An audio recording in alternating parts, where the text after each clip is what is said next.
overseas. Hello everyone, I'm Stanley from Papua New Guinea.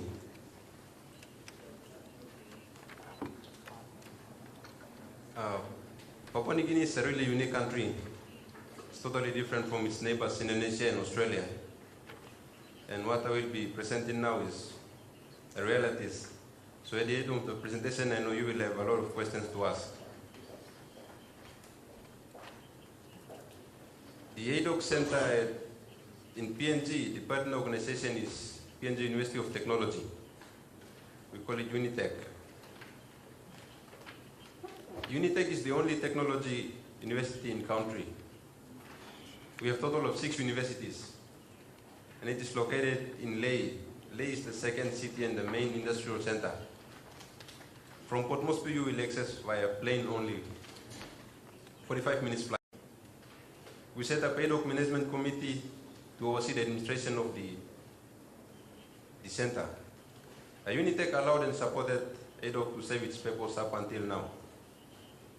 We have dramas in politics and in the university administration which disrupted most of our programs and operations. But PNG ADOC Center held its head up high to this day. My presentation will be centered around 4 agendas. First one is the government policy on ICT. Second is the operation and programs of PNG ADOC Center. And a couple of successful stories. And I will wrap it up with the future plans for ADOC Center. In Papua New Guinea, the government policy was on communication alone in the early 80s and the early 90s. That's on the radio broadcasting services as well as telecommunication. But the recent influx of internet and information technology has forced the government to rethink about reconsidering its policies on ICT.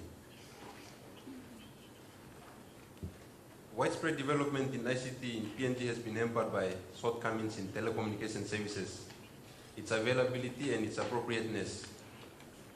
Fixed telecom networks exist in large population centers and cities.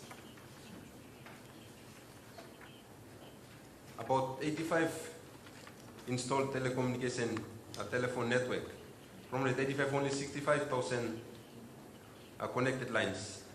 65% are business lines, and 1/3 of the fixed lines account for residential subscribers. 50% of connected lines are in southern region where the capital, Port Moresby, is. You can say PNG has the lowest telephony penetration in the world. The voice service quality is poor and high-speed broadband cannot be supported. ISPs build wireless networks to allow their customers to connect. It's very expensive and the cost is offloaded to the users. The available internet service is slow, unreliable and expensive. Lack of transmission capacity, both local and international, has also hindered the adoption of internet. So there's much remains to be done in PNG in spreading ICT. Telecom PNG is the state-owned company and is the general carrier and has the only international gateway license.